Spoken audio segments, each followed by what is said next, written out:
Hey everybody, this is a quick video in case you have an Imou RV-L11-A robot vacuum cleaner and you need to do a hard reset on the device. You might want to do this for a variety of reasons. If it's not syncing or not connecting to your devices, or if it's not working properly, any kind of troubleshooting issues can very often be fixed with a hard reset. Now you will need to set things back up once you do this, but if you'd like to do this, it's pretty easy to do. I'll show you how to do it right now. All you need to do, first of all, is take the robot vacuum off of its dock. So it's not connected to the dock.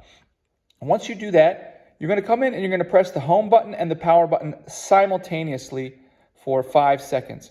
So just continue this for 5 seconds and the robot will power off. It will make an audible noise and power off, at which point you can turn it back on. And it will, when you turn it back on, it will be reset. So then you can set it back up pretty much like it was, like as if it were a new vacuum cleaner.